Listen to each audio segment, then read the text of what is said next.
नमस्ते। मैं doctor Nirmala Kumawat सार्विक classes में आप सभी का स्वागत करती हूँ।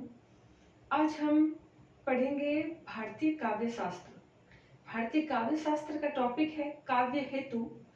काव्य हेतु के बारे में पढ़ेंगे, जो कि हम देखते हैं कि जैसे हमारे भारतीय काव्य शास्त्र जो संस्कृत के आचार्य हैं, उन संस्कृत के आचार्य से रीति नियम और पद्धतियां जो अपनाई गई, जो नियम अपनाए गए, जो संप्रदाय और सिद्धांतों के माध्यम से काव्य रचनाएं की गई, वो काव्य रचनाएं करने के पीछे क्या कारण रहे हैं और उसका क्या जो है उद्देश्य रहा है और उसके साथ ही उसके क्या लक्षण रहे हैं, इसके बारे में हम जो है काव्य शास्त्र में विस्तृत अध्ययन करते हैं। तो हिंदी साहित्य में काव्य शास्त्र में एक टॉपिक है काव्य हेतु, जो बताता है कि जो काव्य रचना कवि करता है, उस काव्य रचना के पीछे, उस रचना की उत्पत्ति के पीछे क्या कारण है, उसी का अध्ययन करने या उसी को देखना क्या कहलाता है, काव्य हेतु कहलाता है। तो टॉपिक है काव्य हेतु। काव्य हेतु के अंदर हम सबसे पहले देखें कि हेतु का अर्थ क्या है। हेतु का अर्थ होता है, शाब्दिक अर्थ क्या होता है, कारण। ठीक है, मतलब काव्य हेतु अर्थात काव्य की उत्पत्ति, काव्य की उत्पत्ति के क्या कारण है, उस कारणों का अध्ययन करना ही क्या कहलाता है, काव्य हेतु कहलाता है। साधारण सी भाषा में अगर देखें तो इसकी परिभाषा है कि किसी व्यक्ति, कोई व्यक्ति है, उसके अंदर यानी कि किसी व्यक्ति में काव्य रचना का सामर्थ्य, वो व्यक्ति कौन होगा, कवि। मतलब कवि में जो काव्य रचना का जो सामर्थ्य उत्पन्न कर देने वाला जो कारण है, उस कारण का अध्ययन करना ही क्या है, काव्य हेतु कहलाता है। हम देखते हैं कि बाबू गुलाब राय जो है इस संबंध में अपनी एक बहुत ही सटीक परिभाषा देते हैं, जो परिभाषा है कि हेतु का अभिप्राय उन साधनों से है जो कवि की काव्य रचना में सहायक होते हैं। मतलब क्या कि हेतु का अभिप्राय किन साधनों से है, वो साधन जिनके माध्यम से एक कवि जो होता है वो काव्य रचना करता है। तो काव्य रचना करने के लिए जिस गुणों का, जिस साधनों का प्रयोग कवि करता है, उसका अध्ययन ही क्या कहलाता है, काव्य हेतु कहलाता है। जैसे एक व्यक्ति अर्थात कहूँ मैं एक कवि, जो कवि काव्य रचना कर रहा है, वो जिसके अंदर जो ये गुण है, वह यह गुण या तो उसके अंदर जन्मजात ही है कि वह जन्म से ही उसके अंदर ऐसे ऐसे गुण हैं कि वह बचपन से ही ऐसी प्यारी प्यारी कविताएं बोलता है, उसके इतने अच्छे धारा प्रवाह बोलने का जो है गुण उसके अंदर विद्यमान है, वो एक कुशल वक्ता है। और जैसे जैसे वो छोटी उम्र में ही देखते हैं, वो छोटी छोटी कविताएं लिखता है और कविताओं के माध्यम से अपने सबका मन मोह लेता है और धीरे धीरे करते हुए वो एक बहुत बड़ा कवि उभर कर सामने आता है। तो ये क्या हो गई, एक जन्मजात प्रतिभा हो गई। तो ऐसे ही क्या है, इसके अलावा क्या होता है कि एक व्यक्ति या कवि जिसने जन्म लिया, वह जन्म से ही न ऐसा ज्ञान प्राप्त कर वह समाज में जो लोक शास्त्र है, जो शास्त्रों का अध्ययन करके इत्यादि के माध्यम से क्या करता है, वह अपने अंदर वह गुण विद्यमान करता है या वह गुण जो है वो उत्पन्न करता है और उसके पश्चात वह काव्य रचना करता है। तो वह भी एक जो है कारण बन जाता है कविता के लिखने का। इसके अलावा भी जो है विभिन्न विद्वान जो है अपना मत देते हैं कि जैसे एक कहावत आपने सुनी होगी वृंद की, करत करत अभ्यास ते जड़मति होत सुजान। अर्थात जिस बार बार प्रयास करने से या अभ्यास करने से एक मंद बुद्धि, जड़मति यानी कि मंद बुद्धि व्यक्ति भी क्या हो जाता है, सज्जन हो जाता है। तो व्यक्ति जब बार बार अभ्यास करता है तो वह व्यक्ति भी एक कुशल काव्य रचना करने में समर्थ होता है। तो इस तरीके से हम देखेंगे आगे कि काव्य हेतु जो है वो मुख्य रूप से विद्वानों ने क्या माने हैं, 3 माने हैं, वह आगे देखते हैं। इसके साथ ही मैं बताना चाहूंगी कि जो काव्य हेतु है, इस काव्य हेतु की सबसे पहले अगर काव्य शास्त्र में जो विचार रखते हैं, वह विचार रखने वाले जो आचार्य थे, उन आचार्य का नाम क्या है, आचार्य भामह। आचार्य भामा जो है उसने यह जो मत दिया है, ये मार्कर से इसके साथ हम देखते हैं कि आचार्य भामा जो है उस काव्य हेतु का विचार देते हैं। हम देखते हैं कि काव्य हेतु जो है उनके आचार्य जो है वामन है एक, तो आचार्य वामन जो है काव्य हेतु के लिए किस शब्द का प्रयोग करते हैं, यह भी परीक्षा में प्रश्न बनता है। और यह भी बनता है कि काव्य हेतु के पहले विचारक या सर्वप्रथम विचार करने वाले जो आचार्य है वो कौन है, आचार्य भामा है। और काव्य हेतु के लिए काव्यांग शब्द का प्रयोग करने वाले आचार्य कौन है, आचार्य वामन है। इस प्रकार हम देखते हैं कि काव्य की उत्पत्ति या रचना के जो कारण होते हैं उन कारणों का अध्ययन करना ही क्या है, काव्य हेतु है। और इस प्रकार अर्थात सृजना करना, इसलिए इसको काव्य हेतु को काव्य क्या क्या बोलते हैं, सृजनात्मक पक्ष बोलते हैं। अब हम देखते हैं कि विभिन्न जो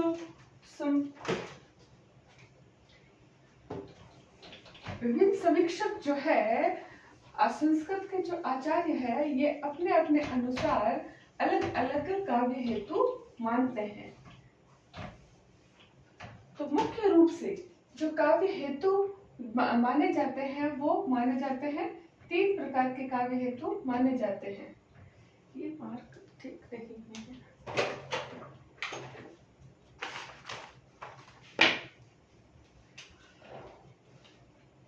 काव्य हेतु माने जाते हैं कौन से, प्रतिभा,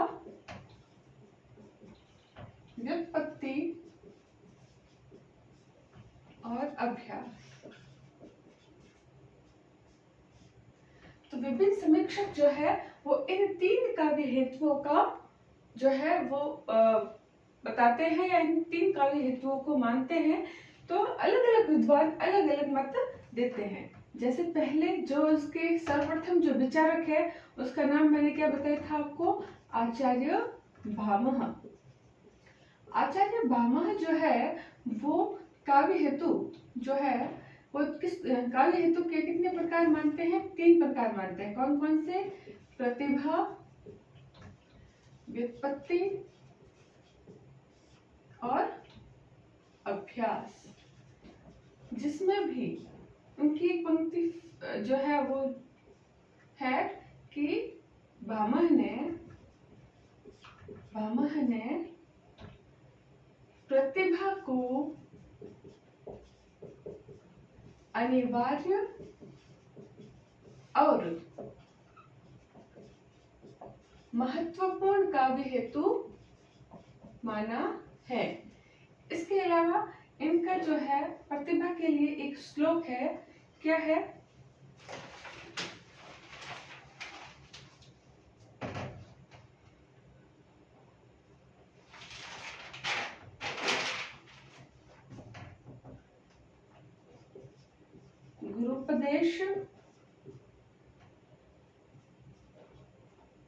गुरुपदेशाद्यतुम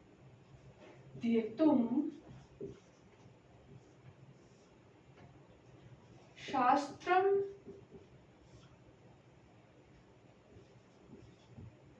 जड़ विधेयो प्लवम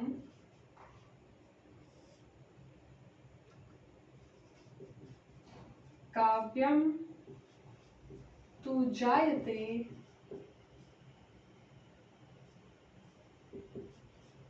जातु कश्चित् चिंता प्रतिभाव। अगर परीक्षा में यह पंक्ति आ जाए और कहे कि किसके अनुसार प्रतिभा जो है वो महत्वपूर्ण और अनिवार्य तत्व है जिसके लिए यह परिभाषा उसने दी है, तो वह आचार्य कौन है, आचार्य भामह है। ऐसे ही एक आचार्य हुए हैं आचार्य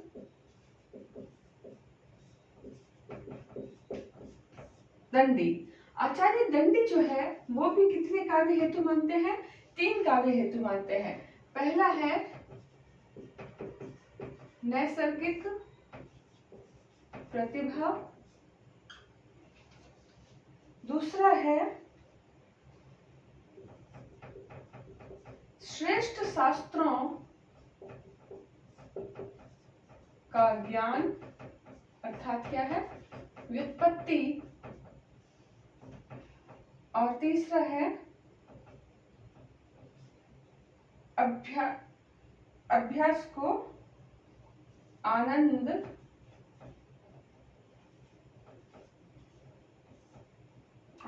पूर्वक अभियोग, अर्थात क्या, अभ्यास। तो व्युत्पत्ति को उन्होंने श्रेष्ठ शास्त्रों का ज्ञान कहा है और अभ्यास को उन्होंने आनंद पूर्वक अभियोग कहा है। अर्थात आचार्य दंडी जो है प्रतिभा, व्युत्पत्ति और अभ्यास तीनों को ही क्या मानते हैं, काव्य हेतु मानते हैं। और इसमें भी क्या है कि जो ये अभ्यास है, इस अभ्यास को वह महत्वपूर्ण काव्य हेतु स्वीकार करते हैं। जैसे आचार्य भामह जो है वो प्रतिभा को महत्वपूर्ण और अनिवार्य काव्य हेतु स्वीकार करते हैं, वैसे ही दंडी जो है वो अभ्यास को, अर्थात क्या कहने का मतलब है कि भामह कहते हैं कि प्रतिभा जो कवि के अंदर जो प्रतिभा होती है वो जन्मजात होती है और उसी वही जो है महत्वपूर्ण कारण है किसी काव्य की रचना का। तो वहीं पे दंडी कहते हैं कि अभ्यास जो है वह महत्वपूर्ण कारण है कि एक कवि जो है वो काव्य रचना करता है।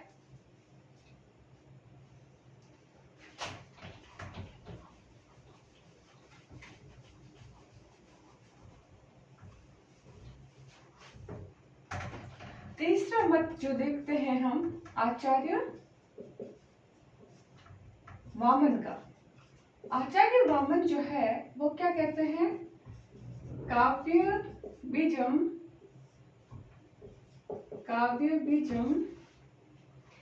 प्रतिभानम,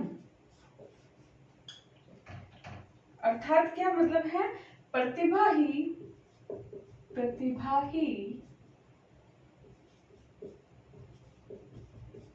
कविता का बीज है। पंक्ति आ जाए कि काव्य बीजम प्रतिभानम किस आचार्य ने कहा है, अर्थात प्रतिभा जो है इन्होंने भी किसको, प्रतिभा को महत्वपूर्ण माना है और उसको भी काव्य का बीज माना है। तो वह कौन कहते हैं, आचार्य वामन कहते हैं। एक आचार्य है हमारे आचार्य जयदेव।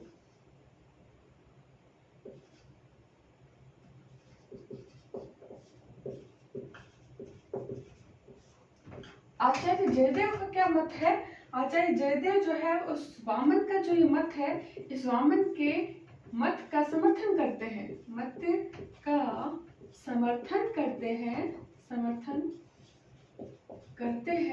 और क्या लिखते हैं कि ज्ञान, और कहते हैं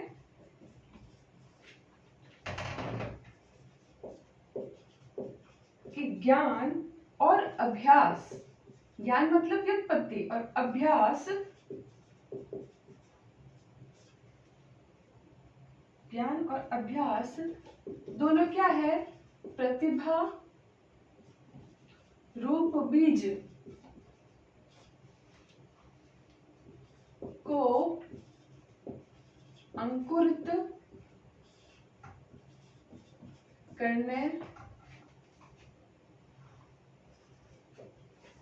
के लिए किसका काम करते हैं, मिट्टी और जल।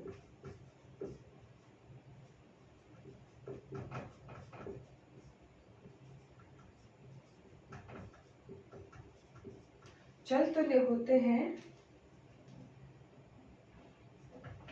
क्या कह रहे हैं कि आचार्य देव वामन क्या बोल रहे हैं कि जो काव्य है वो मतलब जो कवि जो है वो काव्य के अंदर जो प्रतिभा का जो प्रयोग करता है वो क्या है, काव्य लेखन का क्या है, बीज है। तो वहीं पे जयदेव, आचार्य जयदेव आगे वामन की इस परिभाषा को स्वीकार करते हुए, उसका समर्थन करते हुए कहते हैं कि प्रतिभा तो बीज है ही, लेकिन उस बीज को पल्लवित और अंकुरित करने का जो कार्य करते हैं वो कौन करते हैं, ज्ञान यानी कि व्युत्पत्ति और अभ्यास। इन दोनों के प्रयास से प्रतिभा जो होती है और ही अधिक निखर जाती है।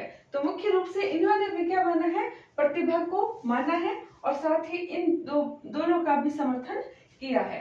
इसके बाद हम देखते हैं आचार्य हुए हैं आचार्य रुद्रट। आचार्य रुद्रट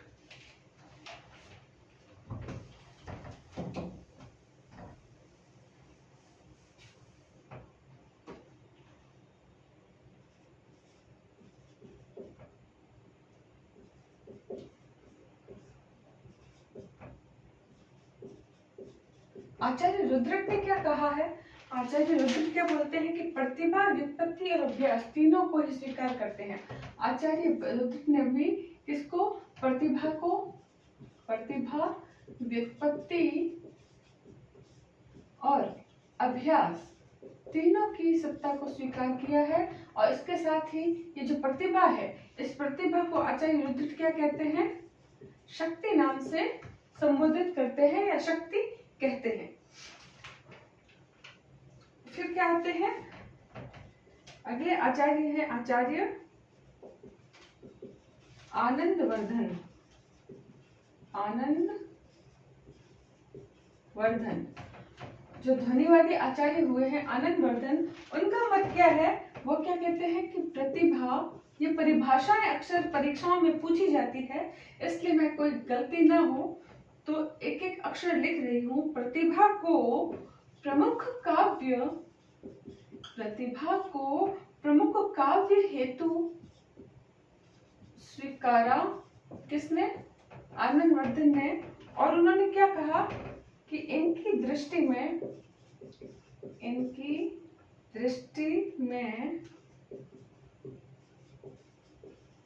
प्रतिभा रहित कवि क्या होता है? अनेक दोषों, प्रतिभा जिसके अंदर नहीं हो तो उसके बिना जो कवि होगा वो क्या होगा? अनेक दोषों का उत्तरदायी होगा।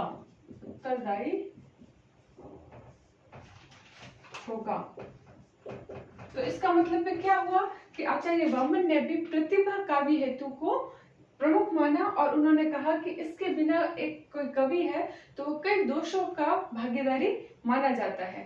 तो इस प्रकार उन्होंने विज्ञान को, प्रतिभा को मुख्य काव्य हेतु माना। इसके बाद हम देखते हैं एक आचार्य हुए हैं राजशेखर। राजशेखर जो है वो क्या है? मुख्य रूप से प्रतिभा को ही क्या मानते हैं? काव्य हेतु मानते हैं। और वो इस प्रतिभा के दो भाग करते हैं। एक तो करते हैं कार्यत्री प्रतिभा। यह भी प्रश्न पूछा जाता है कि प्रतिभा के दो भाग, कार्यत्री प्रतिभा और भावयत्री प्रतिभा, किसने बताए हैं? तो बताए हैं आचार्य राजशेखर ने। तो इस कार्यत्री प्रतिभा और भावयत्री प्रतिभा का अर्थ क्या हो गया? कार्यत्री प्रतिभा का मतलब है कि कवि जिस रचना को लिखता है, कवि के द्वारा काव्य की रचना किए जाने की प्रतिभा जो होती है वो कार्यत्री होती है। और उस रचना को जब एक पाठक वर्ग या श्रोता सुनता है और पढ़ता है तो वह गुण जो है वो क्या कहलाता है? वह पाठक किस तरीके से वह अपने कौशल से उसका अर्थ ग्रहण करता है, तो वह भावयत्री प्रतिभा कहलाती है।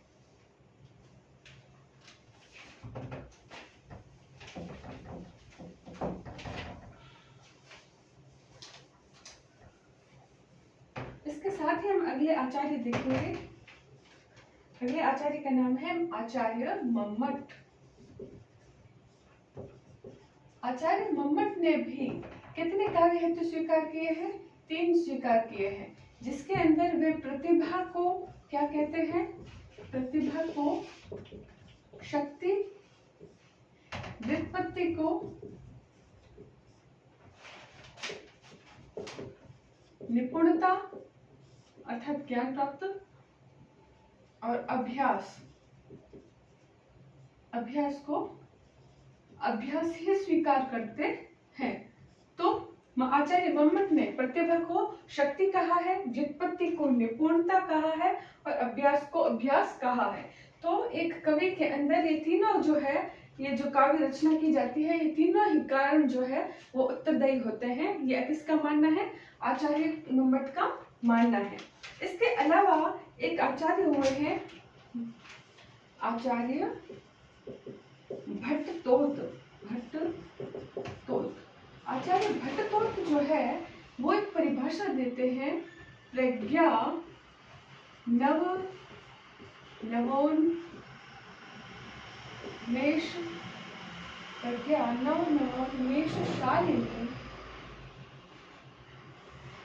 शालिनी प्रतिभा मता।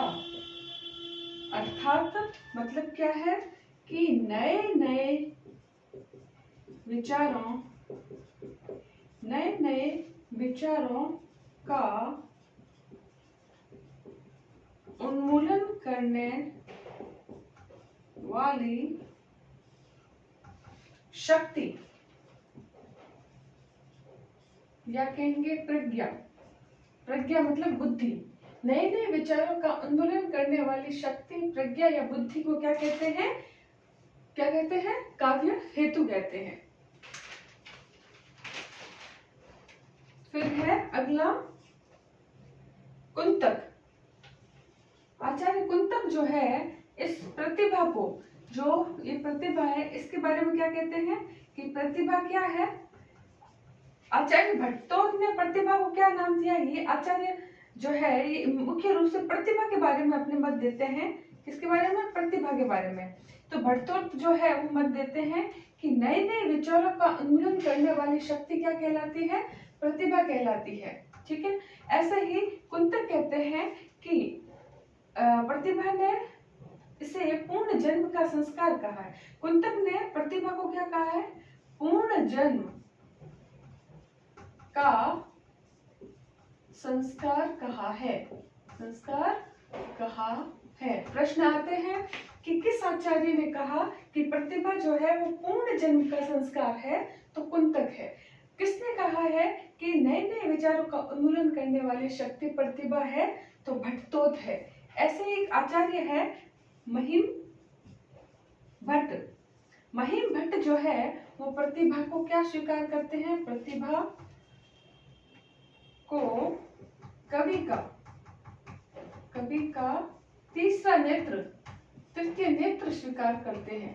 तो यह भी प्रश्न आता है कि प्रतिभा को कवि का तीसरा नेत्र किसने स्वीकार किया है? महिम भट्ट ने स्वीकार किया है। ये तो संपूर्ण बातें हो गई किसकी? प्रतिभा की। और विभिन्न आचार्यों के ने किस किस काव्य हेतु को स्वीकार किया है। प्रतिभा के बाद हम देखेंगे दूसरा जो है काव्य हेतु, वो है व्युत्पत्ति। व्युत्पत्ति के बारे में भी अलग अलग विद्वान जो है कुछ अपने मत देते हैं। जैसे रुद्रट की परिभाषा जो है वो पूछी जा सकती है परीक्षा में। क्या होता है व्युत्पत्ति? क्या होता है? छंद, व्याकरण, कला, लोक की स्थिति, पद तथा पदार्थों के विशिष्ट ज्ञान से उचितानुचित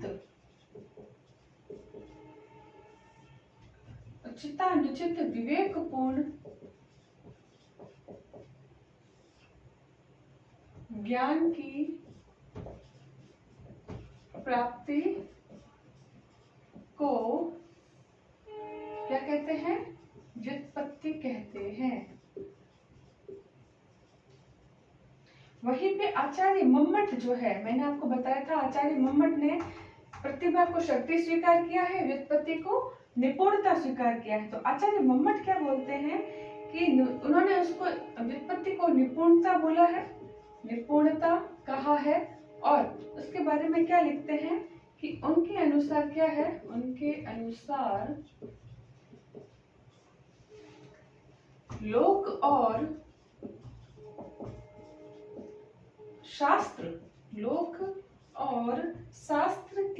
अध्ययन, लोक और शास्त्र के अध्ययन और उसके अनुशीलन, लोक शास्त्र और अध्ययन और उसके अनुशीलन से जो चतुरता प्राप्त होती है, किसको, कवि को प्राप्त होती है, वही क्या कहलाती है, निपुणता कहलाती है।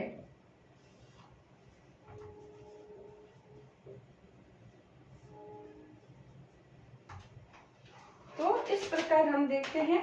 और अभ्यास क्या होता है कि किसी आचार्य या विद्वान के आश्रय में रहकर, उनके सानिध्य में रहकर बार बार किसी का अभ्यास किया जाए तो वह अभ्यास जो है उस कवि की उस गुण को, कवि के गुण को क्या कर देती है, उजागर कर देती है या तो बढ़ा देती है। तो वह भी एक क्या हो गया, इसका काव्य हेतु हो गया।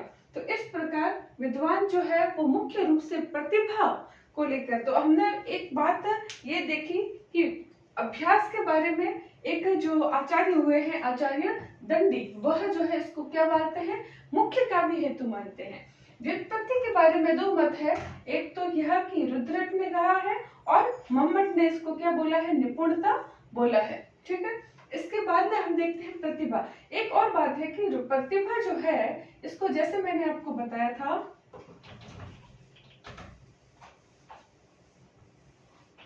प्रतिभा को जैसे राजशेखर जो है वो दो भागों में बांटते हैं, कौन कौन से, कार्यत्री प्रतिभा और भावित्री प्रतिभा।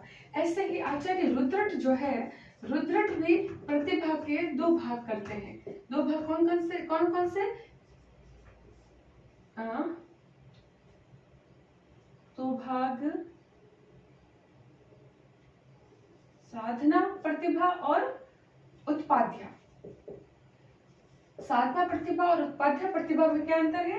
साधना प्रतिभा जो क्या होती है, जन्मजात होती है। उत्पाद्य प्रतिभा जो कि अध्ययन, लोक शास्त्र के ज्ञान इत्यादि से प्राप्त की जाती है। तो ये क्या है, प्रतिभा के उन्होंने दो भाग किए हैं। तो प्रश्न ये भी बनता है कि प्रतिभा के दो भाग, साधना प्रतिभा और उत्पाद्य प्रतिभा किसने किए हैं? तो आचार्य रुद्रट ने किए हैं। इसके साथ ही हमने व्युत्पत्ति का देख लिया था। प्रतिभा के अलग अलग विद्वान जो है वो अलग अलग मत देते हैं। तो सर्वाधिक मत जो आते हैं वो किसके आते हैं? प्रतिभा के आते हैं। इस प्रकार संपूर्ण जो काव्य हेतु है, संपूर्ण काव्य हेतु में प्रतिभा को